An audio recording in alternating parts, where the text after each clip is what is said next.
gentlemen, this is ScrapMan and we are back in Scrap Mechanic with the Western Ghost Town. Last time we built the sheriff's office, so if you missed that, make sure you go check that out. There's a link down below. This week, we are building a bank. It was surprisingly hard to find reference photos of banks from the Old West, especially the interior, so I was doing a bit more improvising with this one for sure. But in my research, I did learn a few interesting facts about banks in the Old West. Now, many people think of the Old West as a time full of bandits and pulling off heists and bank robberies. And there were plenty of famous bandits from the Old West for sure, but it turns out banks weren't really the prime target for bandits back in the West. To put it in perspective, last year alone in the United States, there were over 4,000 documented bank robberies. And now if we compare that to the Old West, and during the span of 40 years throughout the entire Western timeline, there's evidence of only 8 bank robberies in 40 years. There are some pretty good reasons for that too. Banks like these in the Wild West were pretty much the hardest target for a bandit to succeed in robbing. Banks were located right in the center of the towns and usually had buildings directly beside them, and that left only the front and the rear walls exposed for bank robbers to try to infiltrate the bank. And because of this, the rear wall was usually reinforced, so that wasn't really a good option. So the only way in and out was right through the front door. Not to mention, there's likely to be a sheriff's office only a few doors down from the bank as well. So basically, in order to successfully rob a bank in the Old West, you're gonna need to break right in through the front door, which will probably alert the people living directly on either side of the bank, and that'll easily catch the attention of the law enforcement in that town as well. So then you gotta somehow break into a steel vault to get the money, and haul it right back out the front door where you're probably gonna be met by the townsfolk waiting for you with their guns drawn. So basically, you're just asking to die. The smart thing to do is go after stagecoaches and even trains that are transporting the money. They're much less fortified, though sometimes they do have some hired protection, specifically to fend off bandits, but compared to having the attention of an entire town on you, a stagecoach with some protection duty following it isn't going to be nearly as dangerous. So I hope you guys learned something new with this video so far. After this time-lapse finishes off, we're gonna take a first-person tour to see just what this bank looks like inside and out. And if you wanna skip the time-lapse, that's cool too. I mean, I don't mind, whatever. But just look in the description for the timestamp to skip ahead, and I'll see you then.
Okay, welcome to the finished product of the bank. Now, I do not actually have the bank in a designated area. It's actually not even attached to the ground right now, and that's because in the research I was doing, which I mentioned, is there are actually like general stores and other buildings literally attached on either side of the bank. So I'm gonna have to build some other things before I can actually find out where the bank's gonna go, because they're kind of gonna be one big unit. And I don't know if I want to put it directly next to the sheriff's office. I mean, I guess that would make sense for a town, but maybe we'll have a sheriff's office and a general store. But anyway, I digress. Onto the walkthrough of the bank. So the outside isn't really that exciting. I mean, I left the walls pretty bare. I was gonna put windows in, and you might have seen that I deleted them because we're gonna put things next to the building anyway, so the windows would be useless. But as with all of our other buildings, we have our porch, that's our elevated porch in the front. We have our sign on the top that tells you what the building is, with our awesome bank font, pixelated. And we got some barrels and boxes on the porch because apparently everything needs a barrel and some boxes to complete its aesthetic in the Wild West. I don't really know what's in all these barrels and boxes back then, but apparently there was a lot of it. So we go through the double doors, and we are in the bank lobby. This is where you would see your tellers standing at these booths here, and of course you have the little gap to handle your transactions in these Western banks. And you have a table over here if you want to do a little bit of financial managing before you head over to the booth. And down in the back, we have our door leading to the teller's area. And of course, we have another box here just in case there weren't too many yet. Here, I was actually pretty proud of this. This is a book. It's an open book, presumably a financial ledger where some financial records or information for the tellers to look at if somebody's gonna deposit some things. And a little bit of a stool there. And these things right here, I have a couple of them next to the teller booths, and I have one over here. They're supposed to be stamps, so you're supposed to grab the handle and stamp the envelopes or the notes or whatever you're supposed to do. I don't actually know if that's what they did back then, but I couldn't really find any pictures that had pictures behind the teller booth, so I don't really know what was back here. This is all just me making stuff up and figuring like, hey, that's probably gonna be there. It's very difficult to find some good reference photos, but here we are in the vault area. So this, I also don't know if they had these, but these are money boxes, and they don't actually open, but I didn't want to put that many bearings if I'm going to be adding so much more stuff into this town. But presumably this is where you would put all of your bank notes and other small items to store at a bank. And this is actually based off of a reference photo, not quite as detailed as I wanted it to be because we're dealing with not that much of a fine adjustments with these pixels of paint, but it's supposed to be a what's it called? Diebold safe. So these are this was modeled after a very specific kind of safe called a Diebold safe, which is a huge metal safe that I think was actually came into existence in that time period. So what's cool about these, I saw some pictures of them being opened, and in the middle of it is another little safe. So you have a safe within a safe. It's like a safeception. So up in here we have a gold bar, a silver bar, some gold and silver coins, and we also have a couple of coins down in the bottom safe as well. Unfortunately I couldn't make a good what do you call it? The rotating lock system.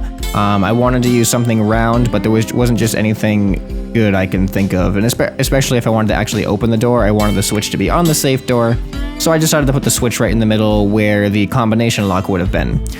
And of course we got some boxes and other stuff in the storage area as well.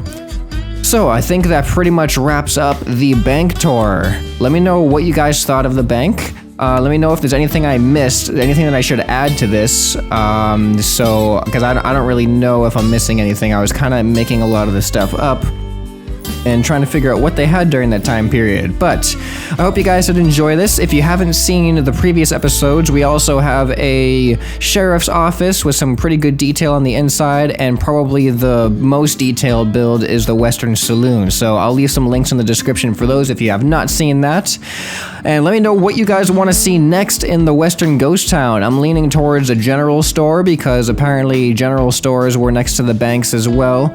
And I'm thinking about maybe putting the bank next to the sheriff's office. I'm not really too sure, but we're gonna see what happens to the bank a little bit later because I don't know if I'm gonna put it right here. I don't know if I'm gonna put it somewhere else, but we are gonna build some other buildings on the sides of the bank. So once we actually expand it, then I'll have a better idea of where I want to put it. So leave a like if you like this video. This has been ScrapMan, and I'll see you next time. We're charging right through. Grandma, what happened to your face? The front of her face has been removed from the rest of her face. We're not even gonna repair ourselves. All right, we're just gonna time this right. Go, go, go, go, go.